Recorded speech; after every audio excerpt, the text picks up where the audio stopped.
Hello. Good Hello, afternoon. Chris. Good afternoon, UK, and good ever what time of the day, the rest of the world.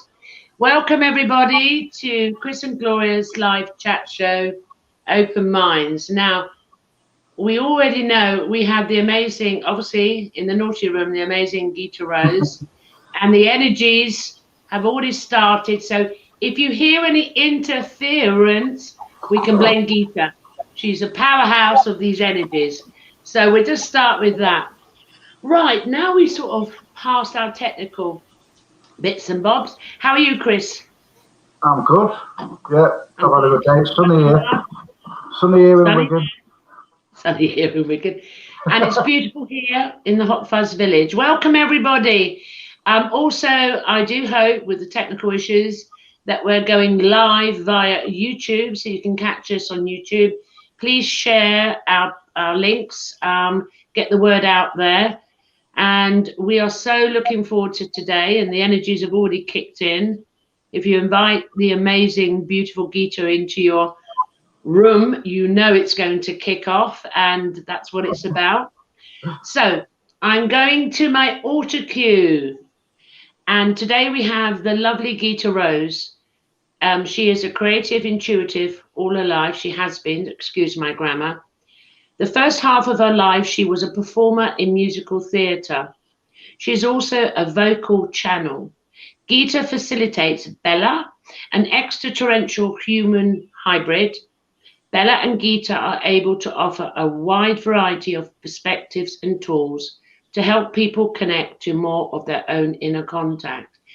I've actually watched numerous videos of Gita, not just up on Gaia TV, but all through YouTube. I do recommend later on, if you want to know more about Gita, please go to YouTube and type in her name. She is the most beautiful energy I've ever encountered. Joyous, I call it like a childlike energy. And Chris, on that note, could you please release Gita from the naughty room? I certainly will. Hello. Oh, thank you so much for having me. Thank you for letting me out of timeout. It's kind of fun. I feel like incarnationally here to help bring about a new spiral. So, there you go. There you go. Gita, where are you and what time is it in your part of the world? So I am in Northern California in a beautiful place called Marin County, just north of San Francisco, and it's just after 8 a.m. in the morning. Wow, bright and early, bright and early. So Gita, our shows are very simple. We invite the guests on to share their experiences. However, when I spoke to you before, because I'd listened to your journey, I asked you if you could talk about the time as well when you had a little smoke of something and what happened. Because really, it's the beginning of your story. So if you could start at the beginning. I know you repeat it on every show, but here in the UK, we don't know much about the channelers like Roxanne, who we've had on the show, and Rob and everybody. The UK, we're not too familiar. So the whole point is to introduce the channeling, but more importantly, the message that is a collective from all of the channelers we need to hear. And I'm quite happy if you want to give your disclaimer that you are not associated with Bashar. Please go ahead. Thank you, Gita. Thank you.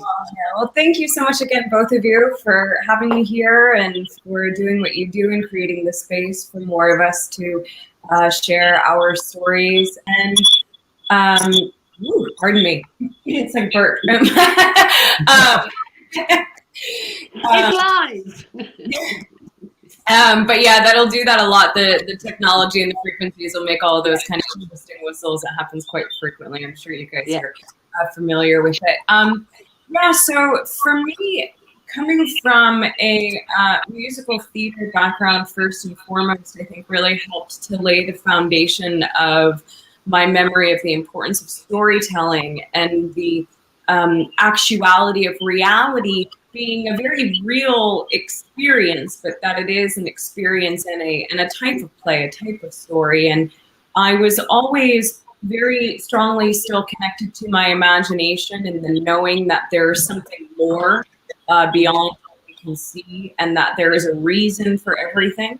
And then I believe also my soul made a very specific choice to explore theater and storytelling in that way, because it helped prepare my brain and my development to be able to retain and hold on to certain fundamental facts of the mechanics of reality. In terms of extraterrestrials, though, it was as though I had blinders on. It wasn't anything that was a curiosity to me, that I was excited about. I didn't have memory in one specific timeline version of me of having interactions with extraterrestrials. It was a concept that I was aware of in terms of seeing those different kind of history channels, like what if UFOs exist and all those kind of things. And I was aware of the X-Files show. It was a concept on my periphery, but it wasn't part of my operational mechanics at all. And I explored musical theater. That was very much my focus, my trajectory. I studied in New York City at the American Musical and Dramatic Academy. There actually came a point where I was offered to play Judy Garland in an off-Broadway production, and I turned it down. In that moment, I was very aware that my path was going to go a different way, but I didn't know what that was. I came back to California in Marin County, and I met a friend of mine who was the first clairvoyant and psychic and energy healer that I ever met in the flesh. And I was very excited because it was a representation of magic that I had never really seen in person before. And so I asked her, I was like, you need to tell me everything you know.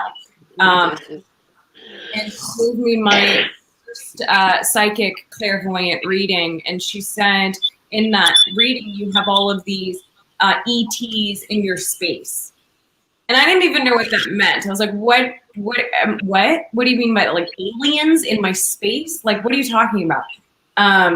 And she explained to me, like, in your energetic field, in your level of agreements, you have it part of a lot of ET energy in your collective.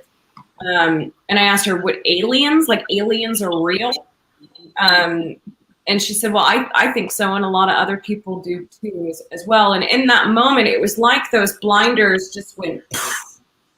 Yeah. And I remembered, and I had this deep, like, oh, duh, kind of moment where I remember not only are aliens and ETs very real, but it's also what we would understand to be the modern human genome is alien and terrestrial DNA. And it was just kind of this very like, oh, kind of moment. But I wasn't aware of vocal channeling at all as a practice, as a phenomenon. I was invited to hang out with the same girlfriend of mine. And at this point in my experience, I didn't smoke cannabis or marijuana. It was very highly activating for me in ways that I really didn't have a fundamental understanding of. It would put me in these very transcendental meditative spaces where I was speaking to God, but my friends are like playing video games and listening to the Misfits, and it was like I didn't have an understanding of what was really happening. But at this point, in my early 20s, this particular friend offered to smoke a bit of cannabis. I had done a little bit of an exploration of traditional mindfulness meditation. I had a little bit more of an understanding of spiritual concepts, just more experience under my belt. And in that moment, I was like, you know what? Yeah, okay, cool. Let's go for that. So you did. I did. Yes, I did. I took one really bodacious hit. And instantly all of this fear came over me. A really, really deep, visceral sensation of fear. And I felt very comfortable enough with this friend to share and explain with her I'm feeling a lot of fear. And she offered to lead me through what is called a parts work exercise, where you allow yourself to really go into the observation of the fear and allow yourself to feel it in different ways. And she guided me through allowing my imagination to put any type of form to the emotion of fear, and to put myself in a theater, and to have the form of fear on the stage and allow myself in stages to get closer and closer to looking at the fear. And so it manifested itself as a dragon. And I put myself all the way back in the tippy top of the rafters of the balcony, as far away from the dragon on stage as I possibly could. And she led me through basically learning how to alchemize and wield the energy of fear itself in very integrative ways. And so eventually I got close enough to the lip of the stage, and I was able to see all of the scales of the dragon as mirrors. And I had a deep understanding and remembering of the reflective quality of reality. And in that moment, I shot back up into the catwalk of the theater where you hang the lights.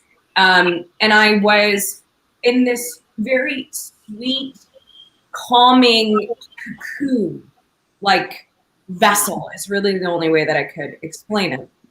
And I was very aware at this moment that I was speaking. I was speaking a message that was different than the one that I was receiving. And as an actor, this type of split awareness or split consciousness is something that I'm very comfortable with. It's not something that we aim for as an actor, but the best way that I can describe it, and the way that I have described it before, is you're singing a song or you're going through a song and dance routine and it's happening, but the mind is like, oh, I didn't eat enough today, or oh, that boy is really cute in the fifth row, while you're, going through. So that level of split awareness was very comfortable for me. So I was aware that I was speaking almost like my lines, in a way of being kind of on autopilot, while receiving an invitation, very different words than what was coming out of my mouth. And the invitation was, we are what you would understand to be extraterrestrial. Mm-hmm. And this is how we are making contact with your race through this type of biological telephone communication. You have an agreement with us, and it is time for you to begin this agreement if you are ready and willing to do so. It was also very much stressed that I will always have the ability to choose and re-choose this agreement. That it isn't just like a one moment type of split. There's always going to be this reaffirmation of this choice, and how important that level of understanding of the will, how important that is, and how important discernment and clarity and precision will be moving forward with this very specific type of contact with this very specific race. And it was also shown to me that this road may be a little challenging and a little bizarre, and I feel very alienated, pun intended. Yes. That humor was very much there. It was also shown to me that the challenge and this type of exploration is very exciting and needed, and they could guarantee for me that once at a certain level of my journey, I would absolutely know that magic is real, that things that I knew when I was a child in terms of imagination being the conduit is absolutely how things are functioning. There was a level of certainty of being able to just observe the mechanics of love itself and like deeply knowing it for myself. And it was presented in this way as like, this may be a little challenging, but we can guarantee for you that you know it at this level. And when something is kind of presented in that way, I'm like, well, okay, this is weird, but I could feel the level of absolute certainty of observation of the crystal of reality. And so in that moment, I said yes. And Jen, my friend, who is the one that led me through the meditation that was there bearing witness to this, was very familiar actually with vocal channeling. And agreements are so fun, right? The roles that we play and just how the perfect cast plays out in that way as we are. Yes. She's been such a wonderful character in my reality. And so she was perfectly playing her part, was perfectly situated to know what was occurring. And so she was asking questions and kind of seeing, where the information could go. And then there reached a point where it was a conclusion of that specific transmission. And I kind of like woke up and she was there to be like, okay, well, that's called vocal channeling. That's a thing that happens that many people have the ability to do, that more and more people are learning to do, more and more people are waking up to their agreements of this. And she said to me, the energy was really, really interesting. There was specific information that was kind of right in alignment with what a lot of other channels are saying, but there was something that was so interesting about the tone, about the energy itself, about kind of the song, the way that this was coming through, that I really recommend for you that you check out a channel by the name of Bashar. And so, that's what I will state for the record that I am in no way officially affiliated with Bashar Communications, the channel of Daryl Anka, but I'm thankful for what they have presented for our community and for our race at this time. And it's an interesting thing because there does seem to be a level of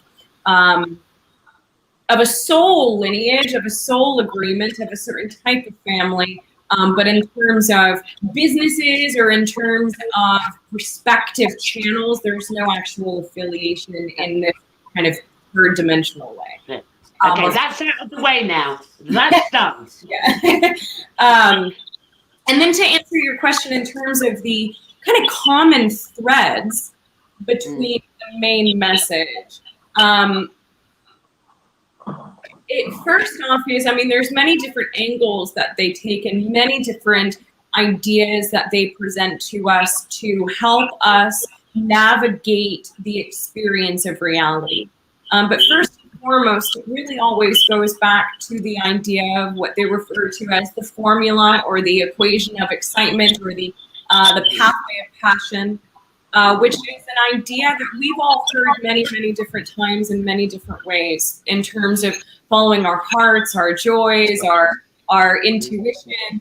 To them, again, relaying back to their ability to fully observe the mechanics of reality. From their perspective, it's not just a philosophy. It really is the physics of how we are able to maintain the most preferred manifestation of our consciousness as we are creating the experience that is within us.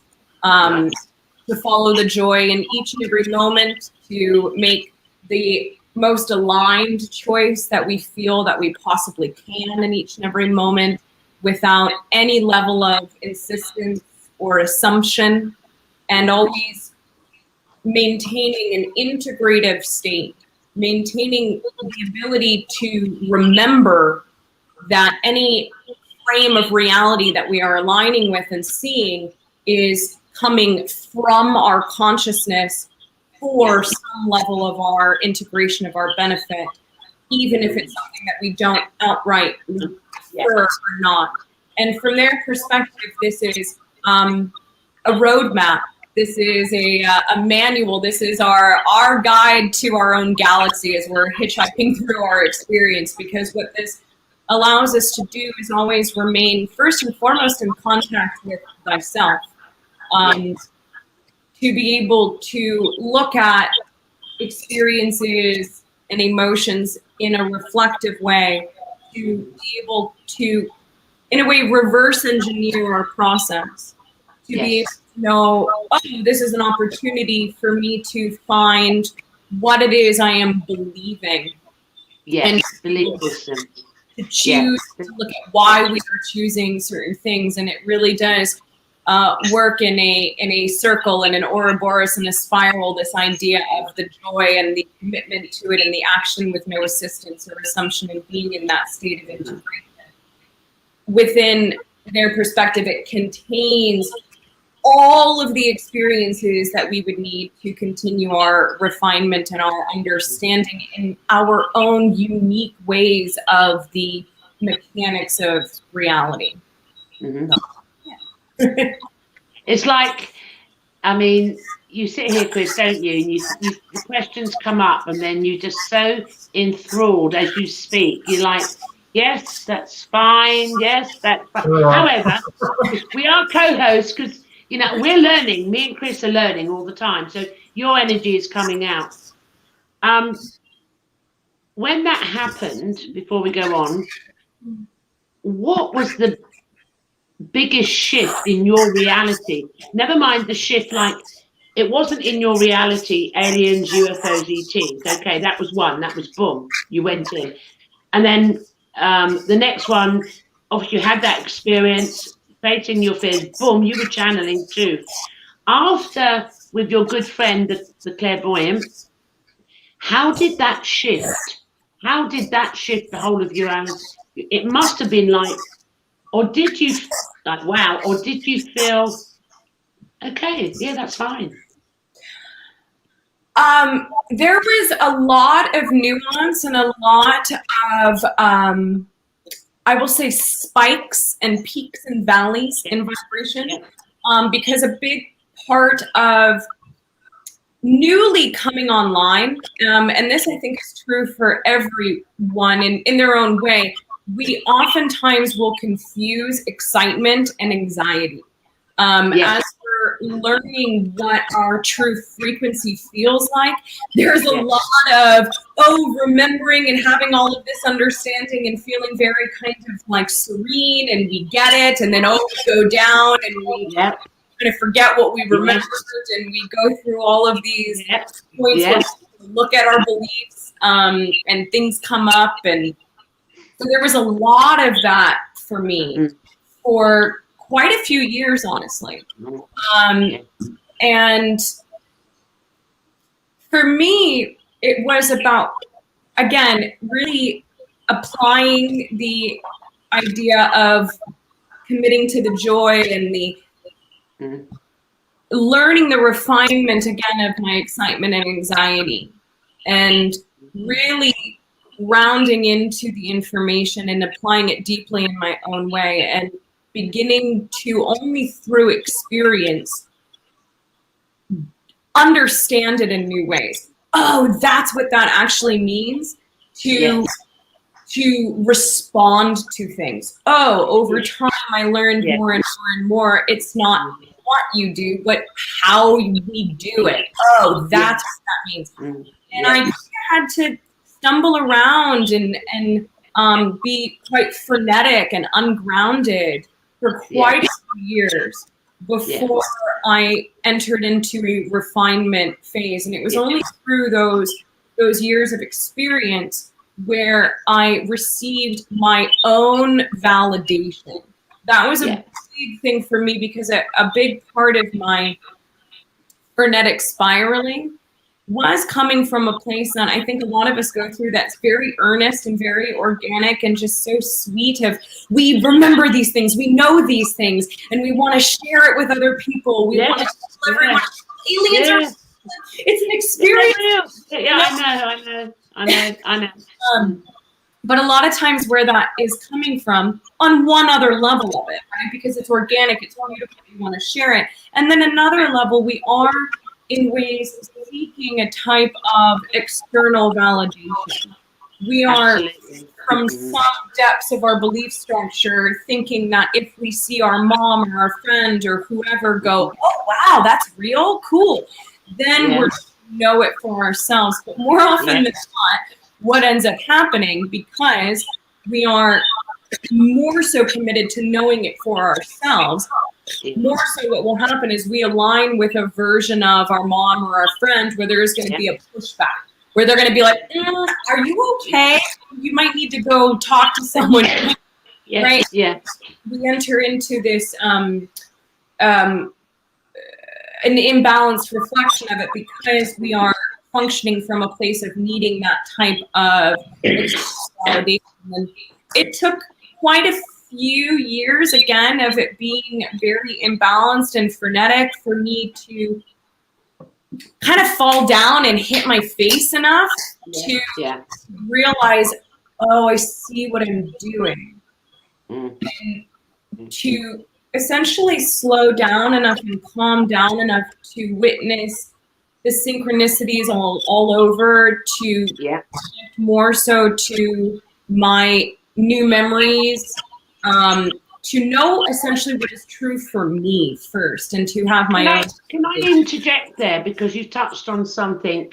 I was talking with people the other day that when that slowing down comes, and you start to notice the synchronicities, you have conscious awareness this time, and then you start to allow, and then you start to trust. Am I right in saying then, as that occurs, a knowing comes in? And I mean, obviously I can only go from a personal perspective, not speak for anyone else. It could be a fear of others knowing something that's your truth, and then you go, oh, that's okay, fine, and then you sort of come out the closet and go, yes, I'm not even bothered you validate me or not. Does that make sense to you? It's just, oh, that's okay. Oh, it's like this illusional suffering and fighting, and even the peaks and troughs going up and down, in and out. When you get to a point, you go, oh, there you go. Yeah. It just is that what you're talking about? It comes in stages in that way. Yeah, absolutely. That's what I'm talking about. And I think that's really the main journey that we are all on, that the all that is itself is on, to be able to essentially better know thyself. That's what the whole shebang is for. We've created a very interesting, very detailed story to just better know thyself, because there needs to be the experience of separation to know the other, to know thyself. And we're all walking that dance, that tightrope, that balancing point, that exploration of essentially knowing what it is we know that we know. And we're doing it through this very interesting and at times very challenging reflective experience to essentially just kind of calm down enough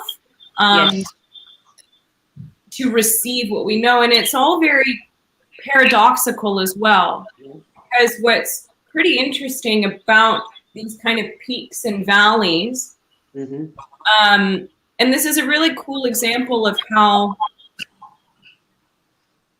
as we're expanding our consciousness and our ability to perceive things, we're releasing a lot of definitions. So not only is this equation of excitement and this pathway of passion about finding our belief systems, but also are releasing our definitions and our perceived judgments of things, being good or bad or high vibration or low vibration, right?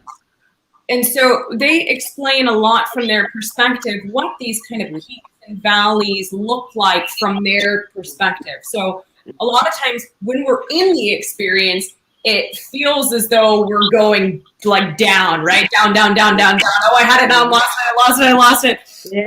Yes.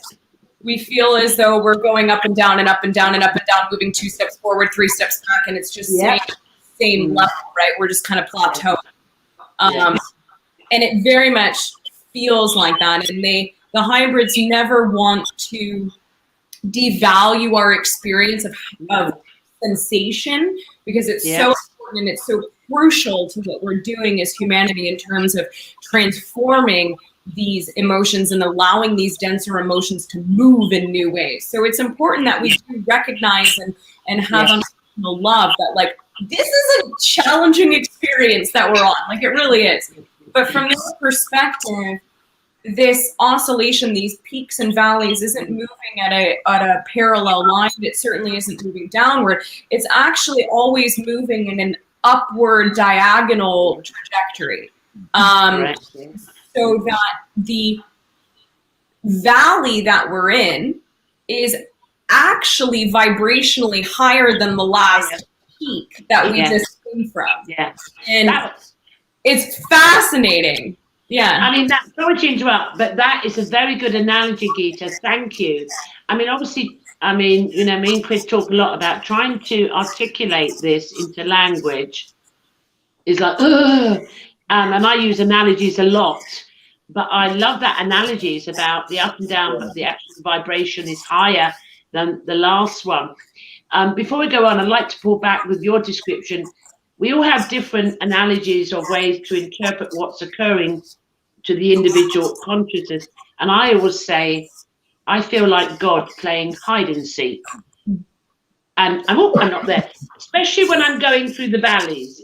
It's got to, at the beginning, it was like, I want to wake up, you know, that, it's not fair, Gita's awake, you know. But then you go along, and that analogy really helps me personally, is then you go, I'm playing hide and seek. So there's no self-judgment when you step back away, because you have to, I will say, it's like a psychic muscle, boom, boom, boom, boom. That's it. It's going like this. And I think that is a beautiful analogy, the valleys and the vibration being higher. And for our audience, that, because obviously we all know over the world, globally, there's thousands of people going through this process and they don't know what's going on. They don't quite know, especially if they don't have access to the likes of yourselves or the others to share this information, or even to think, does that resonate with me? So at the moment, I mean, me and Chris, we in our rooms, don't we? We meet a lot of people that what's going on, what's happening, and also in the experiences group, I'm seeing greys, I'm seeing Arcturians. They're in my dream. This is, I use the word because it's apt, exponentially, Gita. Every week, someone's coming with a new experience in our groups, because me and Chris are both mediums. So we're in the groups of mediums, clairvoyants.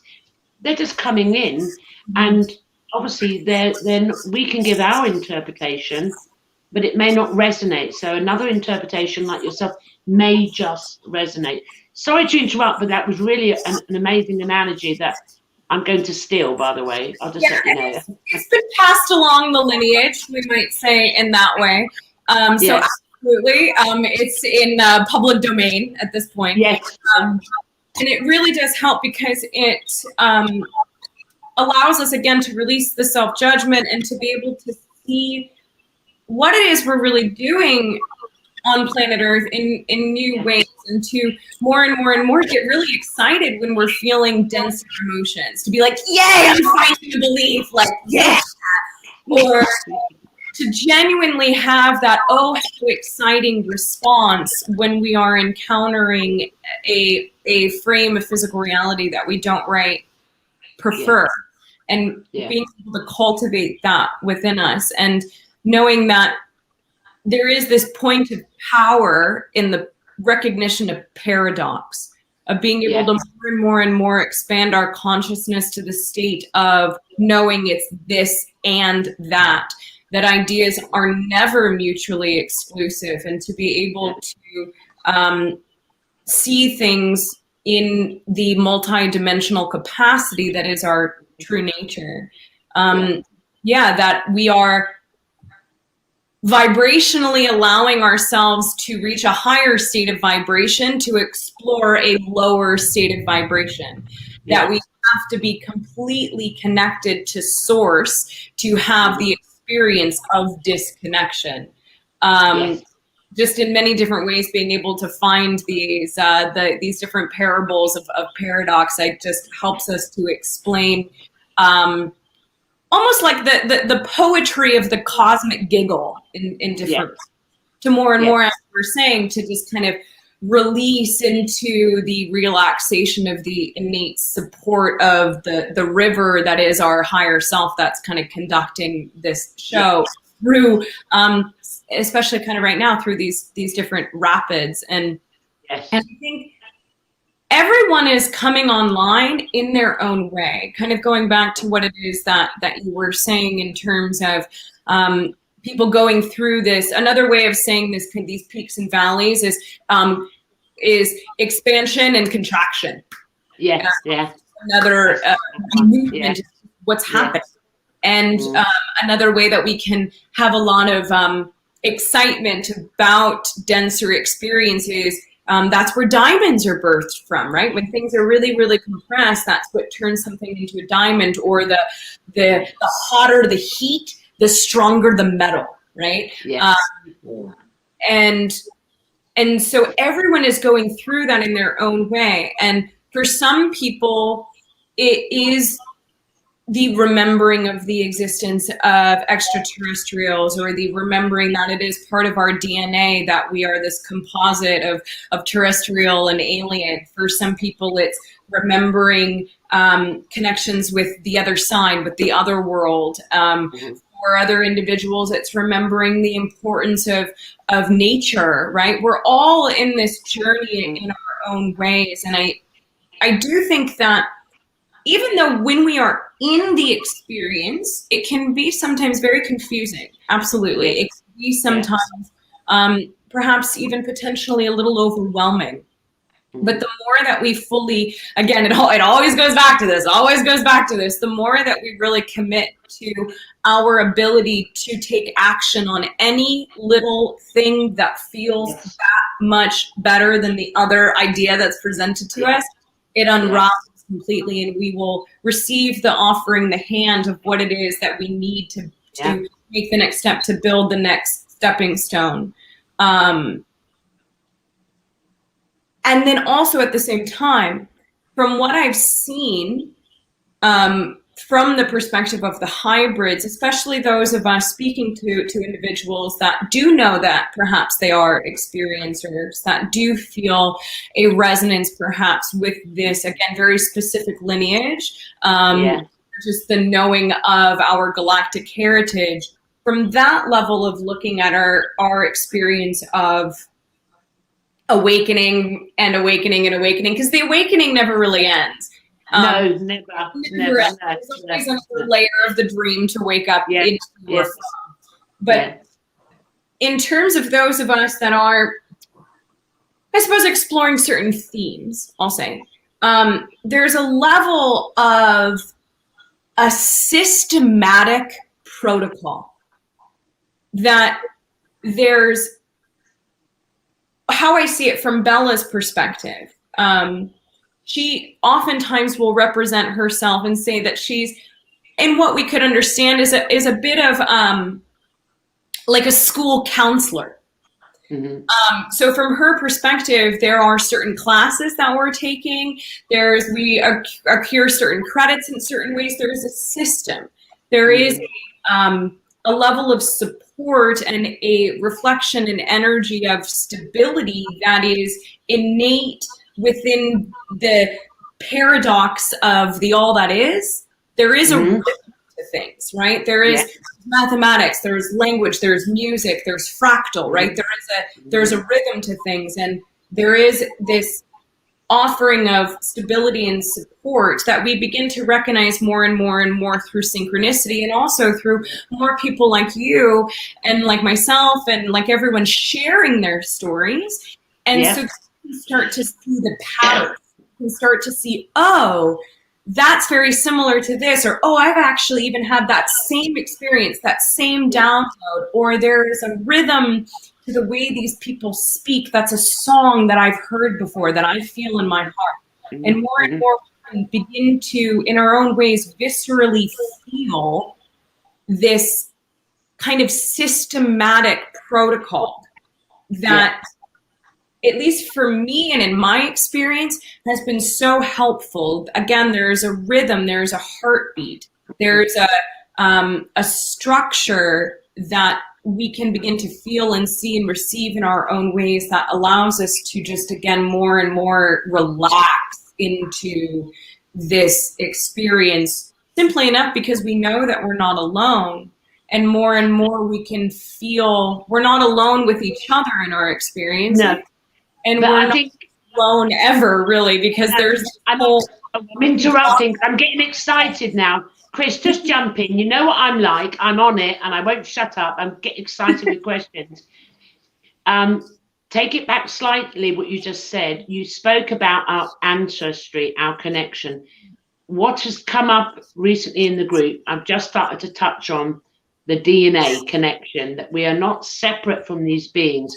This is now coming into the collective in the groups now. They've never heard this before. Some have. I mean, Chris is aware of it, but many don't. Could you tell us our connection to these beings? What is our ancestry? How are we connected? For those that are unaware of what's going on, so they're seeing Arcturians, they're seeing Greys, they have a belief system they're humans only, but they're now experiencing. Does that make sense, Gita?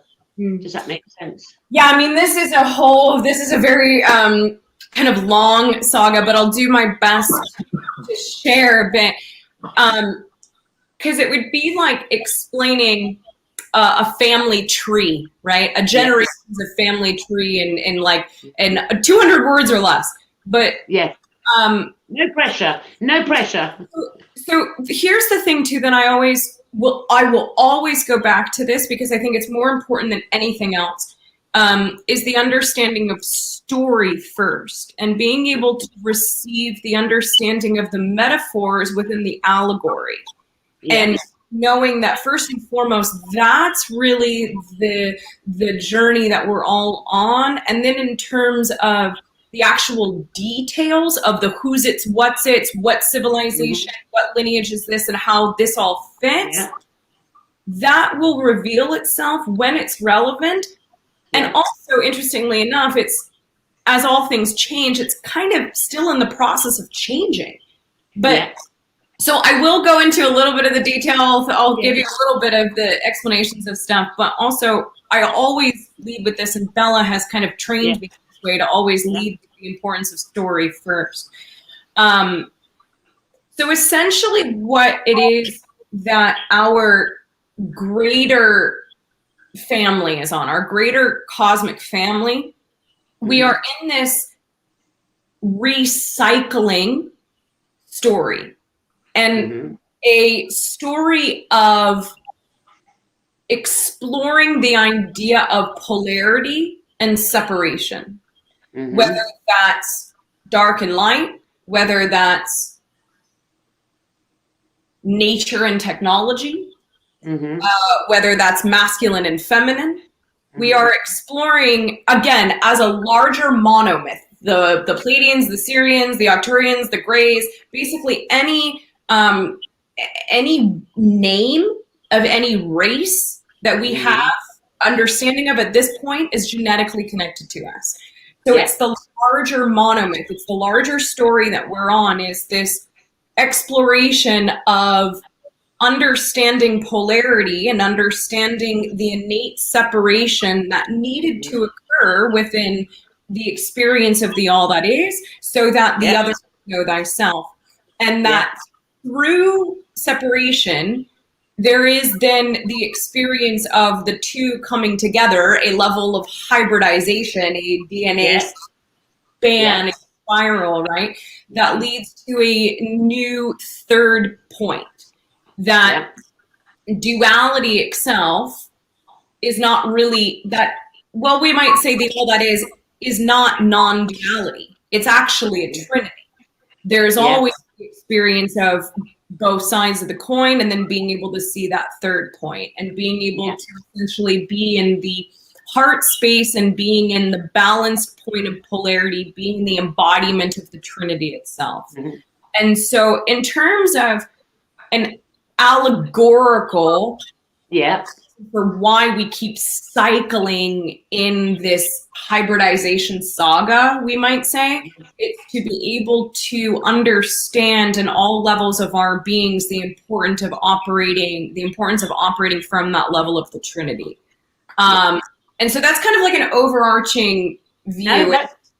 And for me personally, I think that really helps us to be able to, again, continue to find that place of balance in every moment, because we can really start to almost enter into a spiritual psychosis as we're trying to figure all of this stuff out in ways that isn't really of service to us, especially during these times of a very kind of heightened reactionary standpoint, right? There's so much going on, and then we're connecting to all this stuff, and it can really spiral us. So for me personally, remembering the reason as to why we're telling this story at all is to essentially be able to find that space of the Trinity, to find that space of knowing our ability to be multidimensional, to be multi-stranded, multifaceted, to then have the ability to choose what it is that we want to do. Now, and to then have the reflective nature as to why we are choosing what we are choosing and continue our alignment process. So that's hold on a sec. That's brilliant. We've got that in layman's language. And the reason I asked the question is because the new experiences coming up are saying, sometimes even Chris had it. First of all, when they first experience it, is first a bit fear, but then they feel this unconditional love. This love comes in. And obviously in the human experience, love is kith and kin, falling in love, desire. So they're coming in and, and asking, what is this? I mean, obviously a massive reality shift. And it may be on that one, Chris, do you want to ask something on that area? Because you personally experienced seeing this being, a reptilian. Reptilian, yeah. Sorry? Yeah, I have the reptilian that paid me a visit. And the initial was fear. I always refer to them, Gita, as light beings, going back. But not so much the alien side, like terrestrial and things like that, until this reptile appeared, and I went, what? And my heart sank. But it's fascinating the energy that it brings, and in the heart chakra area, how it affects it. And I think it's like the shift that's taken place, that's needed at the moment around that area. Is that what we're all trying to establish to be? I don't know. A more loving race ourselves in the experiences that we exist in. Yeah, absolutely. It's expanding. It's because not to say that these beings aren't very real, that there aren't very detailed stories and histories that will reveal itself later, but more so, again, it's an energetic representation of us to be able to feel the expansiveness of what we are. Again, looking at things in terms of energy itself, or representation even of color, using kind of a loose analogy, to be able to feel and see the scope of our own beings. And so we're utilizing these different ideas of aliens or light beings or all of this just to greater understand who we are as our own fractal of the all that is.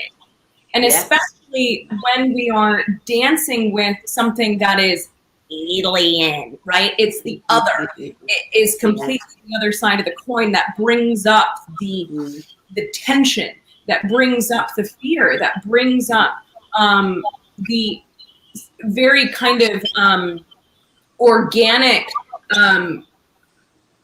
repulsion sometimes that happens from polarity. And it's through that tension point that we're really able to dance and learn and have these beautiful understandings in our own ways of what it really means for the one to be the all and the all to be the one. And so we devised all of these really fun, interesting ways just to know that concept. Yeah. And But that's still, Chris experienced that beautiful. Yeah. He said, I went, oh God, ah. He said worse than that, actually. He swore. And then again, and then it was love. Yeah. And so it opened, oh my God, this is exciting. So you change the way you look at things, the things you look at change instead of reacting. So which is a natural human response, fear, and it shifted. And I've always had, obviously, greys since I was little, but Chris, he had to get a reptilian, didn't you, Chris? But it was like, whoa, whole reality shifted for him. Everything shifted. But however, that connection of love, that connection is coming through. Chris, before I go ask another one, do you have another one? Mine's blank on that one to answer the one. Gita, is it about acceptance, Gita?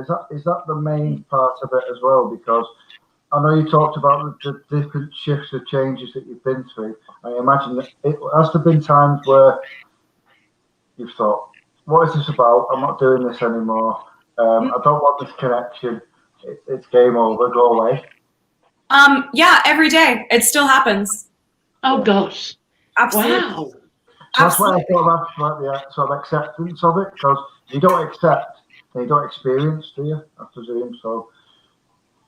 Yeah, absolutely. It's again, it's another permission slip. It's another tool for us to further accept ourselves or to not accept certain things. Yeah. And to accept our non-acceptance of things and how to wield that level of will and operate that in wise ways.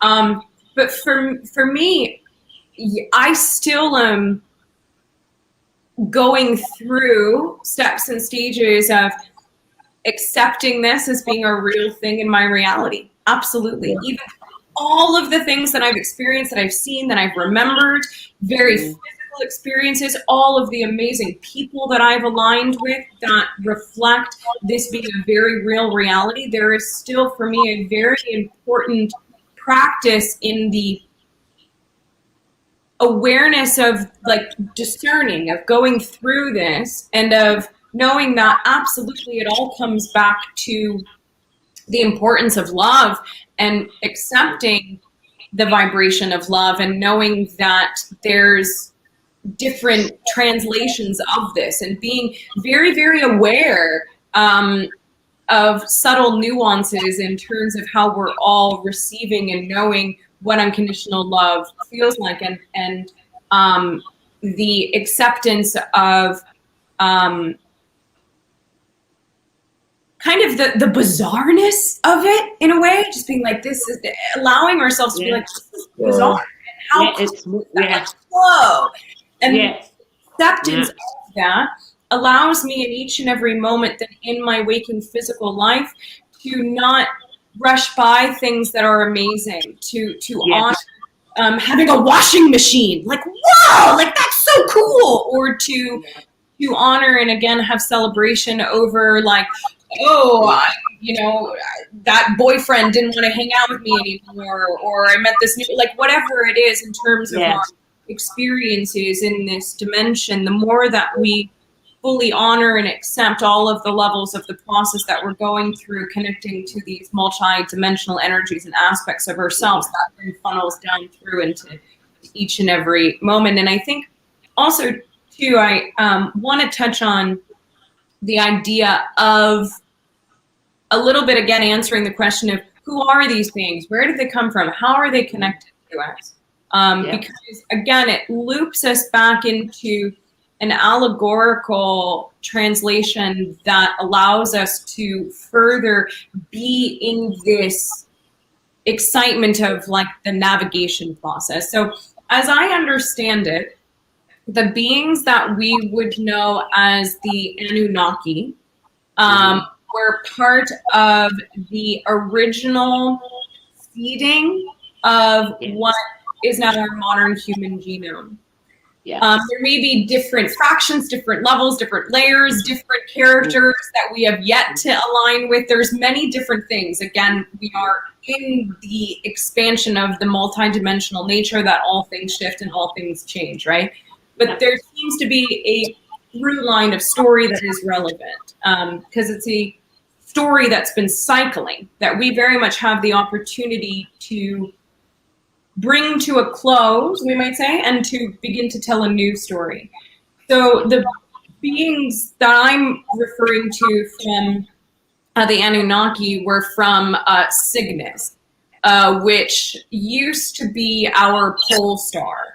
And our things have shifted and now it's Polaris, but Cygnus used to be essentially the North Star. And these beings came from a very similar cycle that has been part of the exploration of polarity itself, essentially having a heavy reliance on intellect and technology, a type of telepathy, a type of over-identification of the individual God, and perhaps not enough of the understanding of the nature of the all that is, or the mother, father, or the one God, a little bit over identification with a hubris and an ego, we might say. To the point where they lost the connection with their own planet, their own mother Cygnus. And their main issue, as I understand it, was disruptions within their ecosystems and their ozone layers. And so it was seen and observed that there was a particular planet, Earth, that had many particular types of minerals, gold in particular, that would help Cygnus be able to rebuild their ozone layers and their ecosystems. And so it was, again, it's coming from a certain level of protection, a certain level of desire to maintain one's race, to continue evolution. So they came to planet Earth and were able to start mining the gold, but quickly realized that this was happening a little too slow for their liking. And they created, through levels of genetic merging and hybridization, a being that would be able to help and aid with this mining. So it was a hybridization of the terrestrial DNA at the time. That was a type of Neanderthal DNA and their DNA. And there were actual like genetic markers that were apparently turned off to aid in a workship. This was then seen from beings in Cygnus that were like, dudes, like, okay, we know that we got some issues, like we need to like fix some stuff on our planet, but like, no, like you can't do this. Like, get the back here, come back to Cygnus. Excuse me, what are you doing? You totally broke protocol. You messed with something like you weren't allowed to mess with. And then there was a whole era of different beings coming and going, different beings from many different timelines, many different cousins and offshoots and later incarnations coming from the same genetic line, right? Because this is where we get into the very warbly time aspect of things. So the Pleiades from Sirius, from all sorts of different extensions of our greater family, came and interacted with humanity in a variety of different ways to aid in the remembering process, essentially. And many different beings with many different intentions as well. And the thing that I also like to share that I find very fascinating, that allows us to, again, remember more so the story that we're playing out, that allows us to anchor in that space of the Trinity. Bella has explained to me that from her perspective, the idea of panspermia, absolutely how things have come to where they are in terms of planet Earth. The idea of panspermia is a hypothesis that different microbes and organisms have the ability to ride into specific planetary bodies, whether also from spaceships or asteroids or comets, that genetic information, even within building ecosystems, is able to come to a planet and help seed a planet. So what I've seen, that is what Gaia herself did, was usher out a call and invitation for her own type of hybridization process, for microbes and different information to come to her to blend, to create her own version of what is terrestrial and what is alien. So we're in cycling of a story again. That is the blend, the merging, and finding this balance point of the Trinity. And then looking at the grays, there are many, many different types of grays. There are many, again, many intentions, many points of polarity within the prism. There's so many stories going on simultaneously. But the story that I am most familiar with, and the one that I feel is relevant, and again, takes us back in these allegorical ways to applicable morality tales. The version of the Greys that Bella and the hybrid lineage come from are a version of humanity that in their own way very much mirrored and echoed the cycle that was happening from our ancient ancestors in Cygnus. A heavy reliance on technology of the intellect, further degradation of our connection to planet Earth that then resulted in transhumanism and the ability to no longer naturally procreate, having to clone the bodies.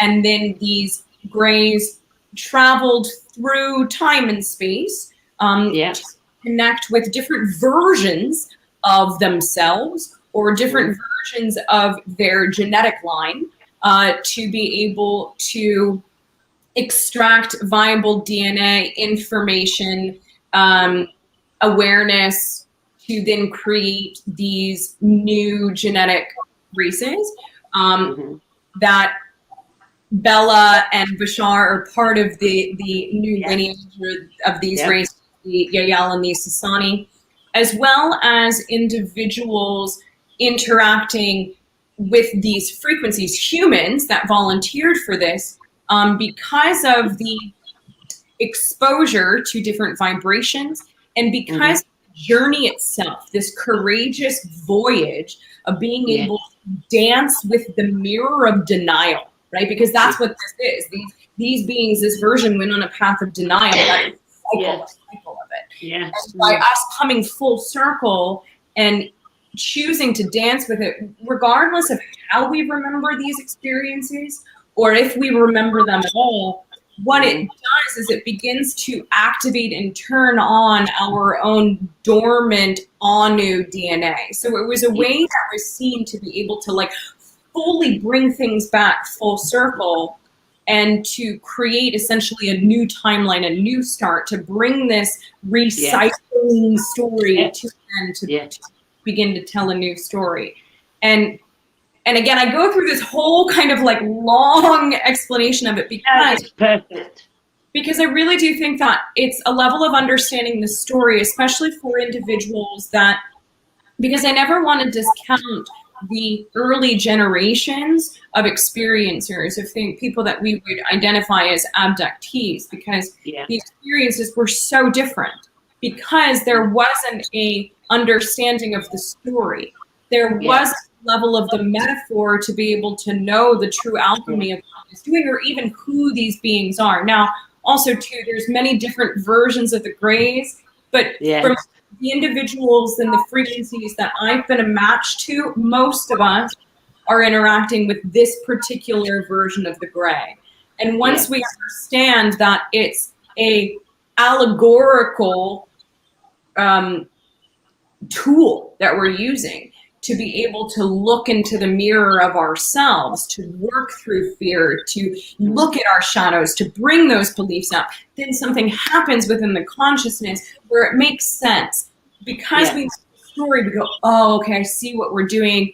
Okay, and now we can begin to have new experiences with these beings of the Greys, or have new ability to discern is this resonating in my heart? Does the story make sense? Because what's cool about stories is fiction, right? And we're kind of realizing, oh, what we live in is more of like a fiction. Fiction needs to make sense. Yeah. And if something is truly true, there has a level of, again, this rhythm, this heart song of story. So when we know the story, we can begin to navigate our experiences in really new ways. And to be able to, again, bridge new possibilities and having new ways to look into this mirror and new ways to hone the Trinity.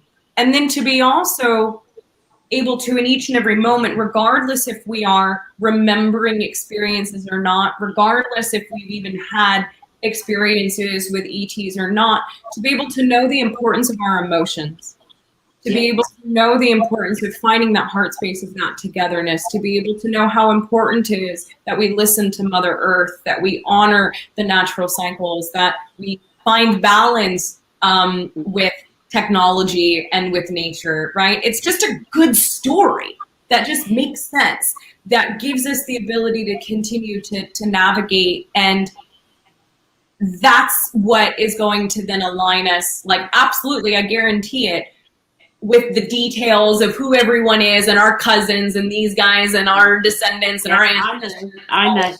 It's revealed. I thank you for that, because thank you for granting me the time, because I know it's a little long-winded. It's not long-winded. It's needed, and it's needed to be said. So on the back of that, first of all, you should be teaching this in the schools to the children, please. That would be wonderful. But it was needed. There are not many out there.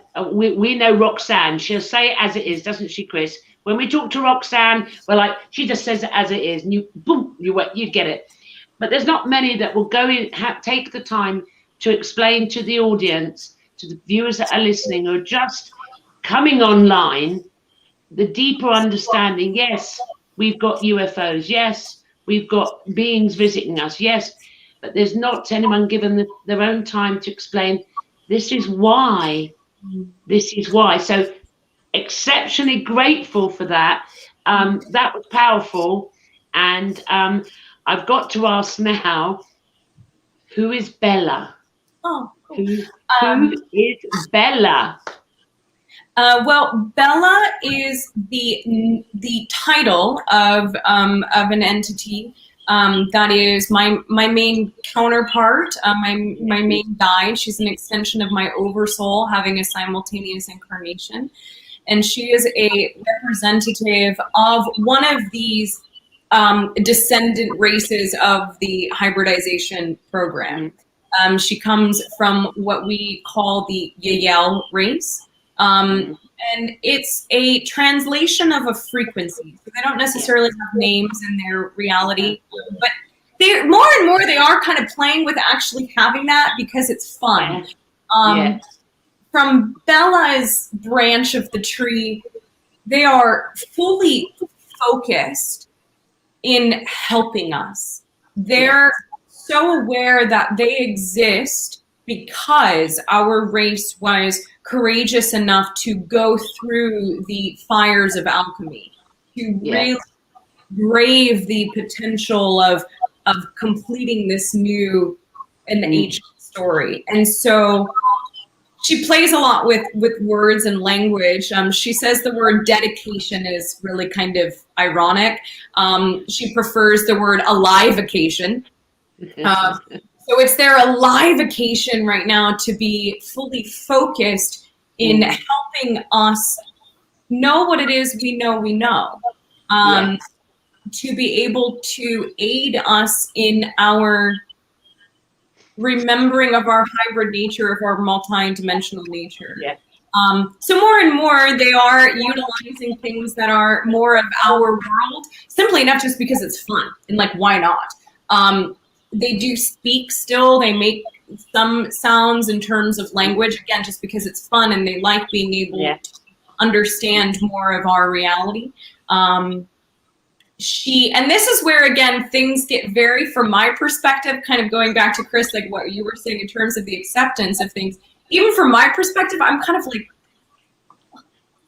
what? But like, okay, cool. It's a great story. And there's a lot of people that are experiencing it. It's so great.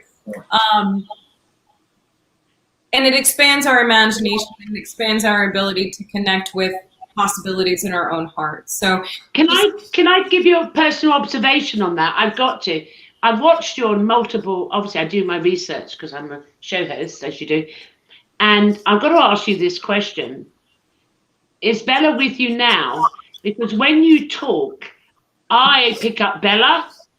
I've done this with Roxanne. I pick up Bella, and then it's back to Gita. And then Bella. Yeah. Is she with you now? Yeah, totally. So here's the thing too, because for me, I'm like, duh, obviously. Because I'm like going, what's going on? What's going on? Yeah, and I'll explain it, because it's another level of it. Again, everything that we're doing is permission slips as tools for us to, again, be able to understand the fundamental aspect of reality. Everything is here and now. Everything is now. The one is the other one. Everything is here and now. We're always connected here and now. And what is happening in so Bella's with me all the time. I'm with Bella all the time. We're with our counterparts of the Greys all the time. We are dead right now. We're all in spirit right now. Everything is here and now. But in terms of how sometimes it gets represented through my personality, because what the channeling is, again, fun, another example of there's this and this, this creates a new this, right? So what's happening in the channeling is it's her consciousness is sending information and ideas to my consciousness. And it's a dance between these two consciousnesses. And then what comes through in the channeling as Bella is a third entity. It's always a blend of my consciousness and her consciousness in the way when it comes through the vocal channeling. It's very much more differentiated identity, but it's not what we would understand as Bella. That's why I kind of said it's right. No, I think, Bella really is the channeling that's coming through me, and it's a blending, it's a merging of our consciousnesses, and it's a bit of, again, the systematic point of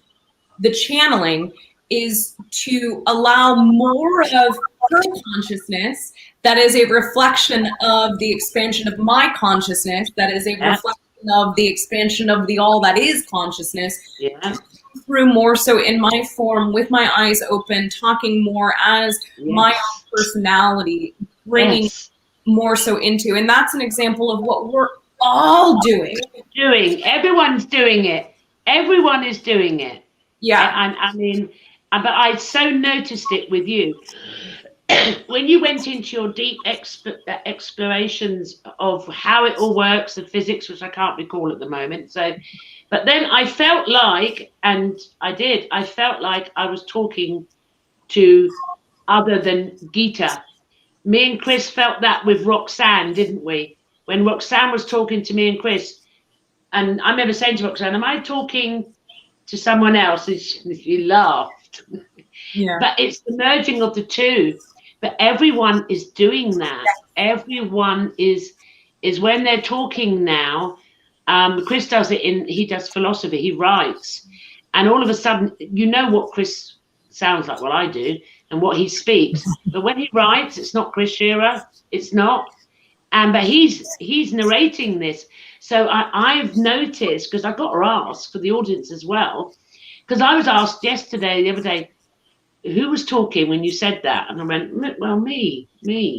But it's just a knowing. You get a knowing, and you just say the knowing. So I just had to highlight that I see today from when you started, you could actually say you were Bella, because the information is the same. It's the same energy. And it is the same energy, and it's funny. It's like, this is kind of where we almost get into semantics and splitting hairs and how some ways are. I know.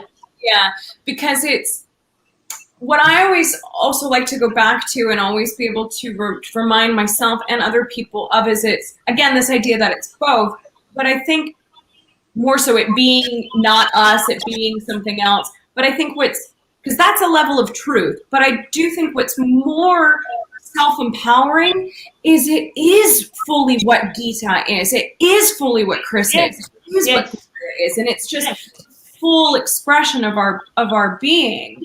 And we're still processing what it means, right? Trying to find the words to process it as well. Finding the words then to say that to you, I'm like, I wanted to say, is, Bella a fractal of you or something like that? And I didn't know if I could.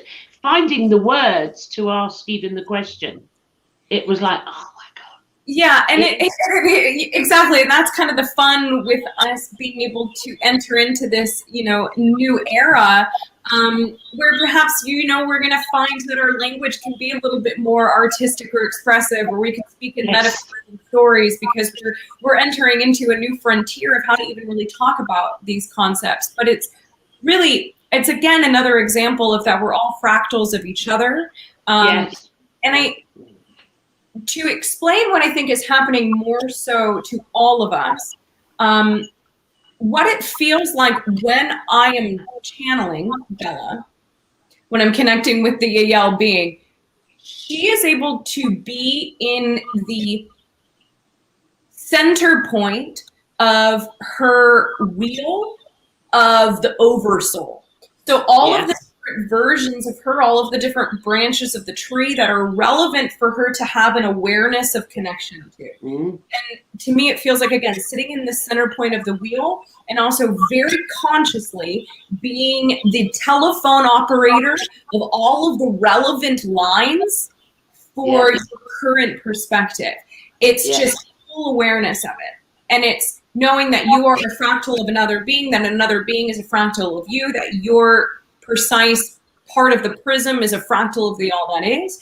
And more, I believe what is happening to us is, in our own ways, we are channeling, we are bringing in that perspective of being in the center point of the wheel of our oversoul. More and more, we are being the conscious telephone operator of all of the relevant lines for us, whether that's Arcturus, higher self, Pleiadian, that's the other side, that's energy plants, that's whales, that's whatever it is. We're all like, oh, I got this, like, and again, just going back to the idea of following the joy and committing to action in each and every moment, that begins to build the capacity to essentially stretch our vibration enough to be in a channeling state in each and every moment. Because when we are in that vibration of following our joy, we're channeling, and then it builds like a muscle more and more and more.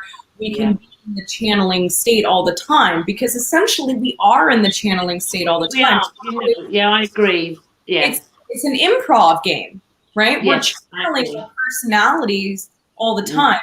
And the more that we are aware of our ability to choose and refine and see why we're choosing and look at the beliefs, the more and more that we're, again, in that space of observation, essentially, the more aligned we are then with channeling the most preferred version of self. And again, it's just like this systematic foundation of creation that it just continues to expand, and more and more and more your ability to be in that center point of your wheelhouse and to put all those different lines just becomes more natural, because it's what we are.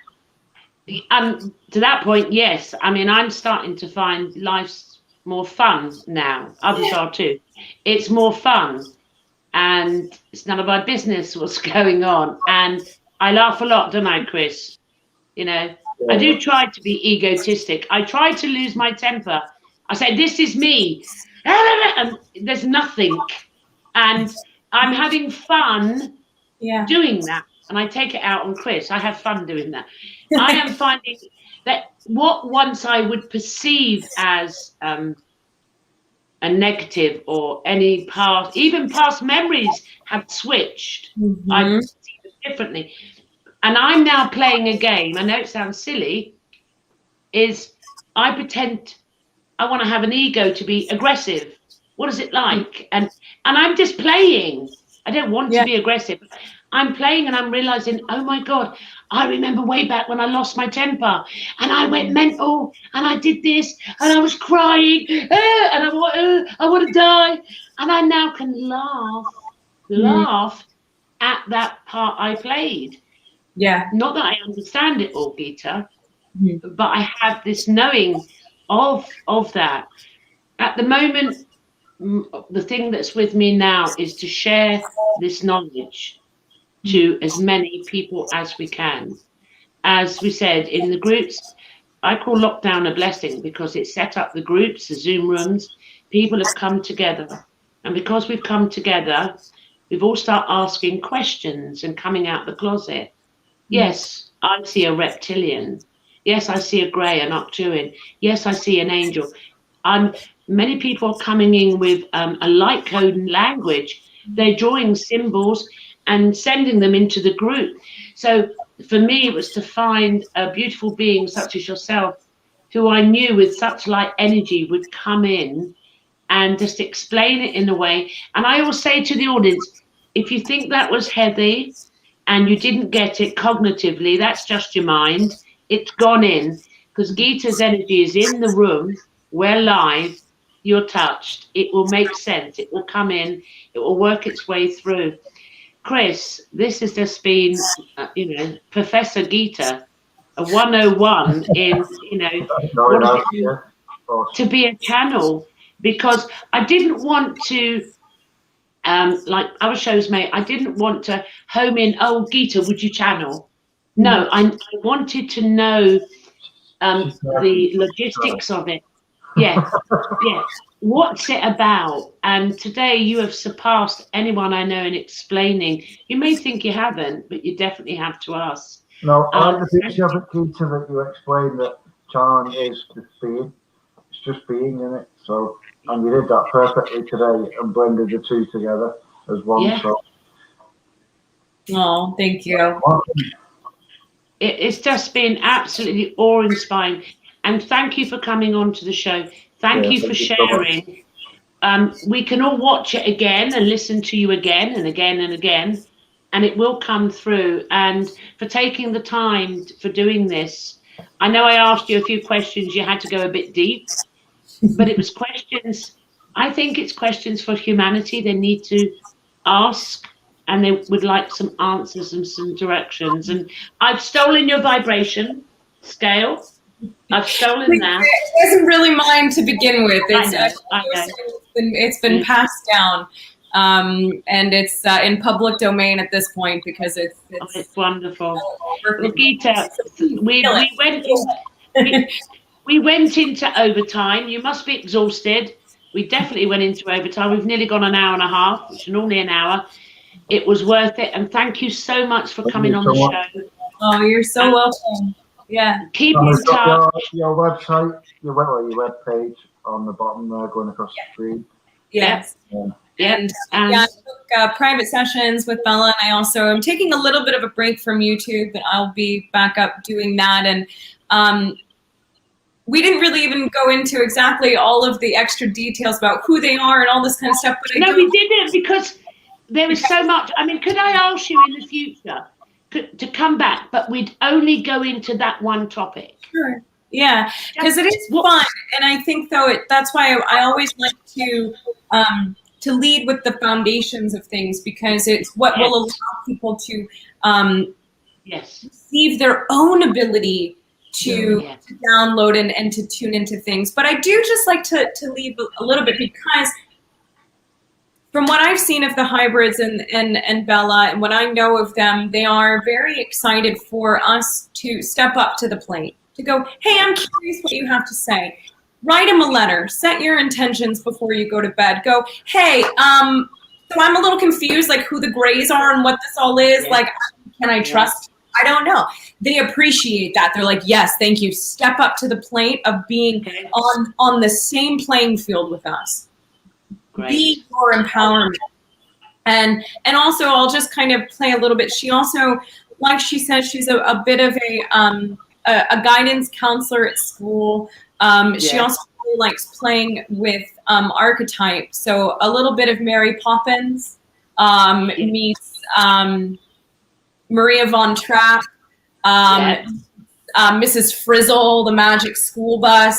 There's a lot of different archetypal invitations that she gives us, because more importantly, always, it's for people to know that we all have our ability to be our own telephone operator and be our own bells in the orchestra, to bring our song and to know our ability to channel everything always. So just a little bit of breadcrumbs. No, that's okay. I mean, obviously, I've watched numerous videos of you and that, so it's just for the audience, and I wanted them to have the foundation.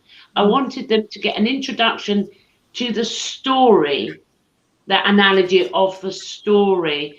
The channeling is wonderful, and hopefully next time you come back you may channel Bella for us, and more information on the beings. But it was to give the story the foundation, and it will open them up today. They'll rewatch the show.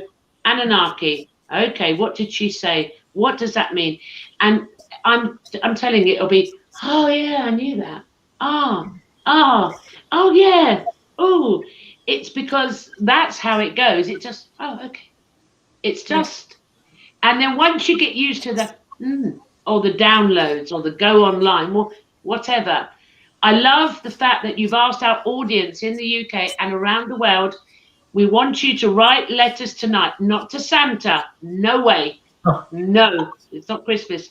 We want you to write letters tonight to the other dimensional beings. To, in reality, brothers and sisters. Write down.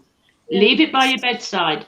I've cancelled Christmas. Do not shoot the messenger. Shoot Gita. I've cancelled Christmas letters to Santa. We want letters that go down. And I think that's a wonderful analogy. It's a wonderful way to bridge to the contact. I think that's wonderful.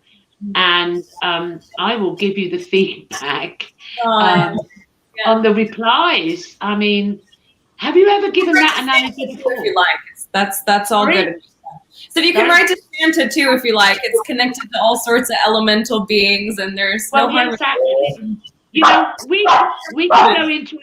we could go into another show because I will say Santa is real. Sorry, I'm not having it. Santa's real.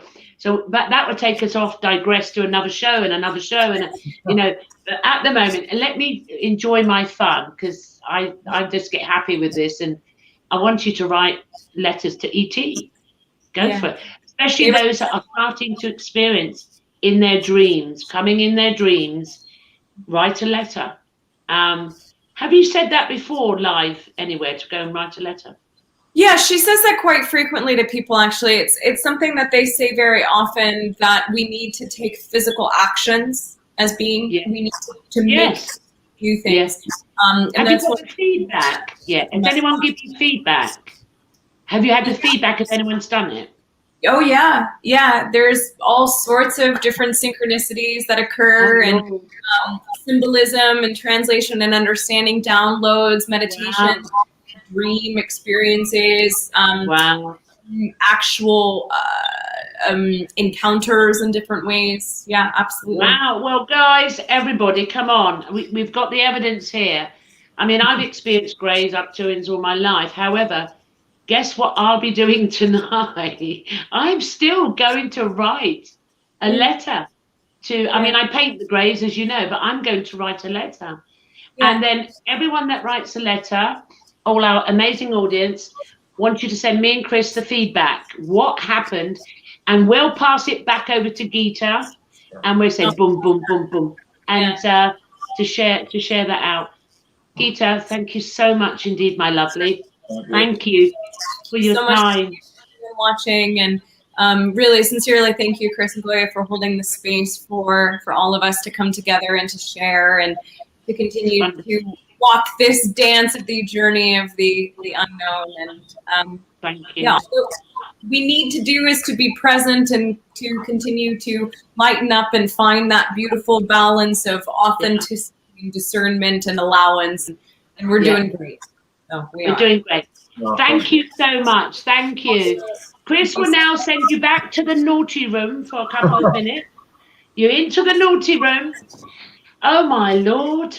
Okay, everybody. Thank you, audience. Thank you, UK, around the world, YouTubers, everybody. We went well into overtime on that one. Wow, Chris, I'm still digesting, you know, cognitive dissonance is going on at the moment. That was like, wow, it was beautiful. Okay, before we close today's show, next week we have another, I'm sorry, Chris, it's female energies for a while, okay? We've got the females coming on. Next week we have the amazing, wonderful Maria Wheatley.